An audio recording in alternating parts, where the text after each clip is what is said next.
Hoy vas a aprender de economía de empresa, de verdad, sin rodeos, sin teoría inútil. Cuando acabes este vídeo vas a saber leer un balance, evaluar si una inversión merece la pena, calcular cuánto tiene que vender una empresa para no perder dinero y entender cómo crecen las empresas. Así que vamos al grano porque tenemos muchas cosas que contar. Empecemos por los cimientos. Si no entiendes qué es el patrimonio de una empresa y cómo se organiza, todo lo demás te va a sonar a chino. Por lo tanto, vamos a ir paso a paso. El patrimonio de una empresa son tres cosas. Los bienes que la empresa posee, es decir, edificios, maquinaria, mercancías. Los derechos, que es lo que los clientes le deben si han comprado algo y aún no han pagado, es decir, eso es un derecho a cobro, o por ejemplo, pues otras inversiones financieras. Y luego tenemos las obligaciones, es decir, lo que la empresa debe, ya sea a proveedores, ya sean créditos, entregas que tenga que realizar. Y al margen de estos tres conceptos también tenemos la contabilidad, que simplemente es un sistema que usamos para registrar y medir todo esto. Es simplemente esto, no es nada más. Es decir, es el idioma que usan las empresas para hablar de dinero. Así que no os asustéis porque ahora vamos a hablar de contabilidad. Y si hablamos de contabilidad, lo más importante es el balance de situación.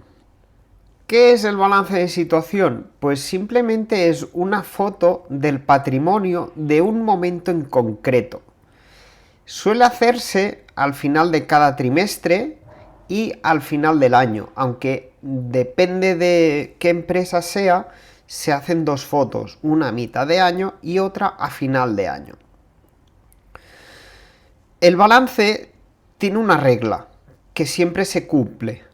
Activo es igual a patrimonio neto más el pasivo. Y el balance suele pintarse como ves en esta diapositiva. En el lado izquierdo tenemos el activo, es decir, es la parte que te dice en qué se ha gastado el dinero. Y en el lado derecho tenemos el patrimonio neto más el pasivo, ya sea el pasivo no corriente o el pasivo corriente. Y aquí tenemos que pararnos un momento, porque aquí tenemos que definir algunas cositas para que queden bien claras. El activo no corriente, es decir, toda esta parte de aquí, suelen ser las cosas que se quedan en la empresa durante más de un año, como por ejemplo software, maquinaria, ordenadores, es decir, son inversiones a largo plazo. Y el activo corriente es o son aquellas cosas que se mueven rápido, es decir, las existencias que se van a vender, lo que te deben los clientes o el dinero disponible en el banco, es decir, la caja. Por contra, en el otro lado, en el lado derecho, hemos dicho que tenemos el patrimonio neto, es decir, lo que pusieron los socios más los beneficios que no se han repartido. Y por otro lado tenemos el pasivo no corriente, es decir, las deudas a largo plazo o cosas que se van a tener que pagar de aquí a un año, más el pasivo corriente, es decir, las deudas a corto plazo que pueden ser pues facturas a proveedores, letras de créditos o lo que toque que esté dentro de menos de un año. Y en este punto me gustaría pararme para explicar una duda que suele ser bastante común. Y es que mucha gente se pregunta por qué se suman patrimonio neto y pasivo, si los conceptos son opuestos. Y la respuesta real es que no son opuestos. Ambos son fuentes de financiación. Uno es con dinero propio y el otro es con dinero prestado. Por poner un poco de orden a todo esto, lo podríamos resumir como que la columna de la derecha es la forma a la cual ha entrado el dinero en la empresa, y en la columna de la izquierda tenemos en qué se ha gastado ese dinero. Un elemento que es fundamental en todo esto, y es que ahora que vamos a ver un balance, las dos columnas tienen que sumar exactamente lo mismo. Y vamos a verlo con un ejemplo claro, ya que vamos a analizar o vamos a ver cómo es un balance real, aunque lo vamos a ver con números inventados. Pero un balance vendría a ser esta foto de aquí. Y como podéis ver, tenemos todos los elementos que habíamos mencionado. Es decir, tenemos por una parte el activo, por otra parte el patrimonio neto más el pasivo, y en este caso de aquí pues podemos ver que el patrimonio neto está formado por un capital social de 20.000, hay unas reservas de 10.000, es decir, beneficios de ejercicios anteriores que no se han repartido como dividendo, que se pueden utilizar como autofinanciación. Y por otro lado tenemos el resultado del ejercicio que se obtiene de la diferencia del total del activo, es decir, todo esto de aquí, restándole todo lo demás del patrimonio neto más el pasivo. ¿Se entiende? Bien. También dentro de la columna de la derecha tenemos el pasivo no corriente, es decir, deudas que vencen de aquí a más de un año, y el pasivo corriente, que es decir, deudas que vencen en menos de un año. Es decir, en este caso, esta empresa tiene una presión de pago inmediato de 3.000, las deudas y los pagos a proveedores. En total, la parte de la derecha, como podéis ver, suma 35.500. Por otro lado, en la parte de la izquierda tenemos el activo, lo que se ha gastado en I+D, concesiones, en software, en instalaciones, en mobiliario, en equipos, ordenadores, cualquier tipo de maquinaria, inversiones. Y por otro lado tenemos el activo corriente, es decir, existencias, clientes, líquido que hay en la caja para hacer pagos inminentes, y como podéis ver el total suma 35.500, que es exactamente el mismo número que el patrimonio neto más el pasivo. Bien. A partir de aquí, lo que tenemos que hacer es explicar el concepto de fondo de maniobra. ¿Qué es el fondo de maniobra? Pues bien, es un dato, una métrica, que nos indica si la empresa puede cubrir sus deudas a corto plazo con los activos que tiene disponibles. Es decir, el fondo de maniobra sería el activo corriente menos el pasivo corriente. Es decir, si la empresa tiene un fondo de maniobra superior a 0, significa que la empresa tiene una estabilidad financiera a corto plazo, es decir, que puede pagar todos aquellos gastos que tiene que afrontar en el periodo más corto de tiempo. En caso de que el fondo de maniobra sea igual a 0 o muy cercano a 0, quiere decir que la empresa está en una situación de riesgo, es decir, que en cualquier momento podría generar impagos y empezar a tener un problema grande. Y por último lado tenemos que si el fondo de maniobra es inferior a cero, quiere decir que la empresa no puede pagar sus deudas a corto plazo, es decir, la empresa estaría en quiebra, es decir, en suspensión de pagos. Entonces, dicho esto, podríamos volver al balance para poder ver cómo es el fondo de maniobra de la empresa que estábamos viendo el balance, ¿vale? Recordad, tenemos que ver el activo corriente menos el pasivo corriente. Es decir, en este lado tenemos el activo corriente que está formado por las existencias, los clientes y los bancos, es decir, esto sumaría 4.500, y por otro lado tenemos el pasivo corriente, es decir, las deudas a corto plazo, los pagos a proveedores, que sumarían 3 millones. Es decir, si restamos los 4,5, le restamos 3, nos queda que el fondo de maniobra es de 1.500 millones de euros. Lo cual quiere decir que esta empresa que estamos viendo tiene capacidad de pagos a corto plazo, es decir, tiene una buena situación financiera. Bien, vamos con una de las cosas que más confunde dentro de la contabilidad. Y quiero que te quede claro de verdad, no de memoria.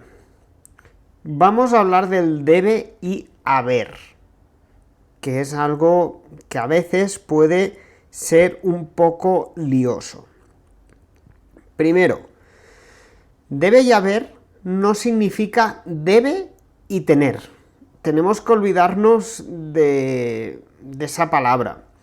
Son dos nombres arbitrarios para la columna izquierda y la columna de la derecha, es decir, para el activo y para el patrimonio neto más el pasivo. Entonces, ¿podrían haberse llamado izquierda y derecha en vez de debe y haber? Sí, podría.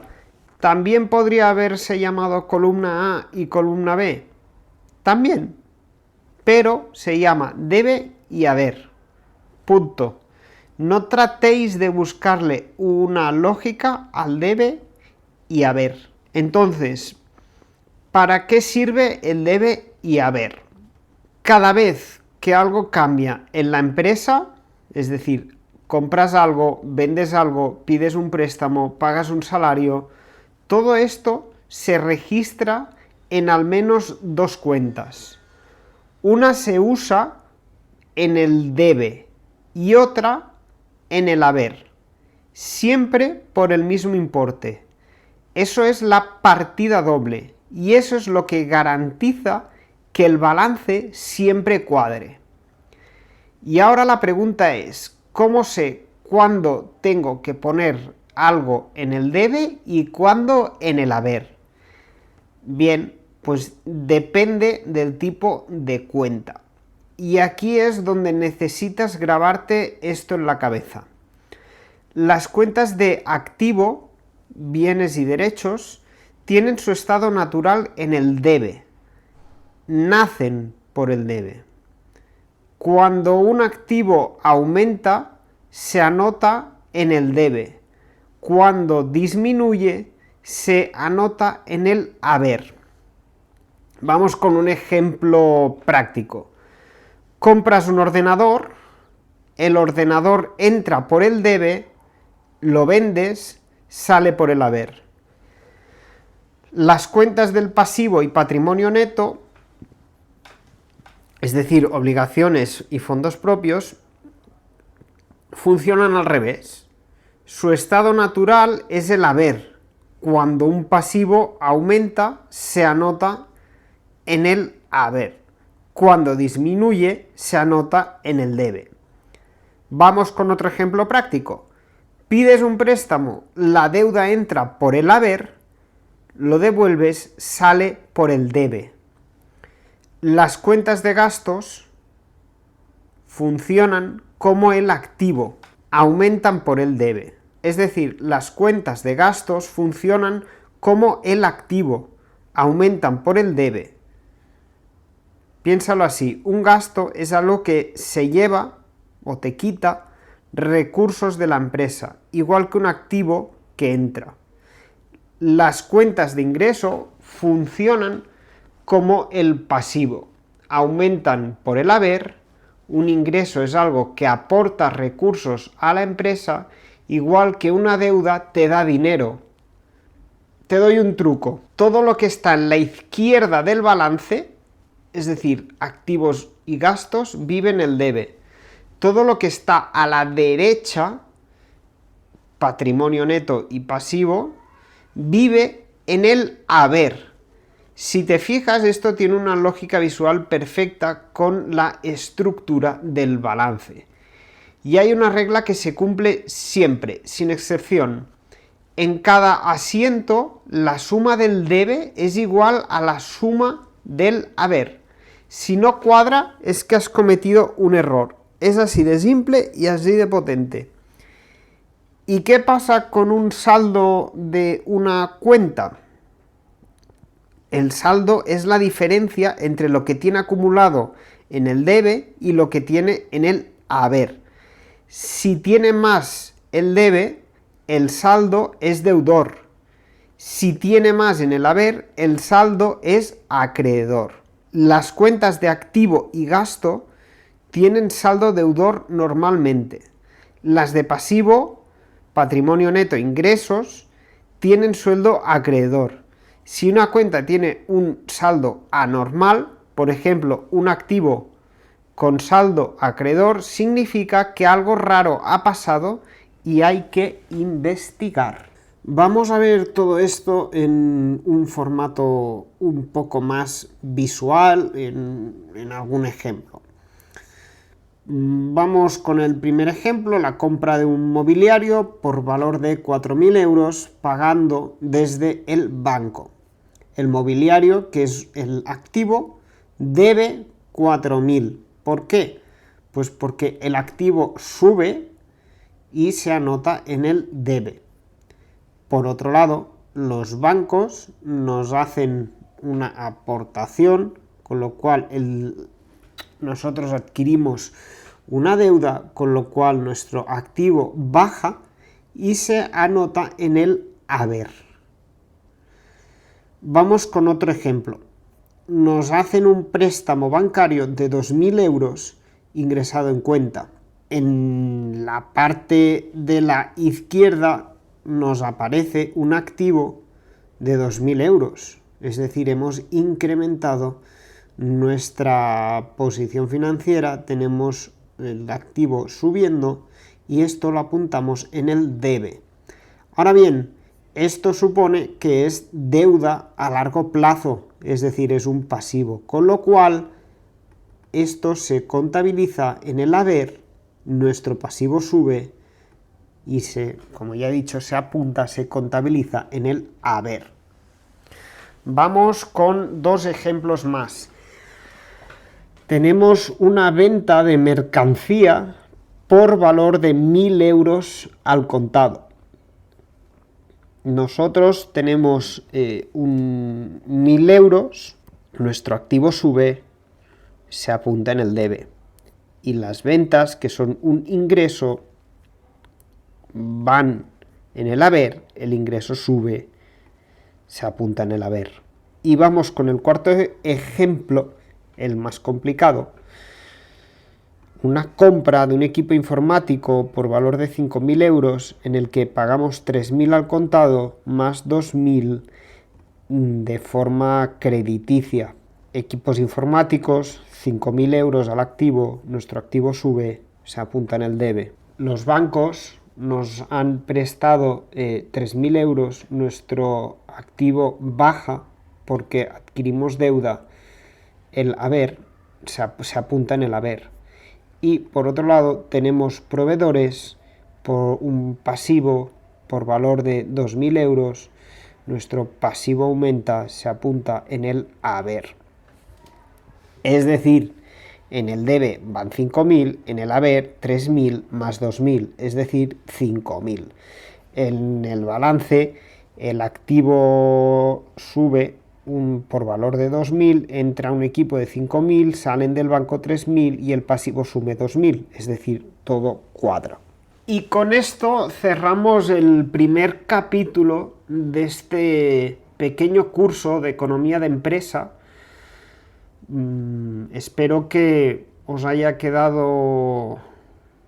Espero que los conceptos os hayan quedado más o menos claros. Y a partir de aquí, pues animaros a que nos veamos en el siguiente capítulo.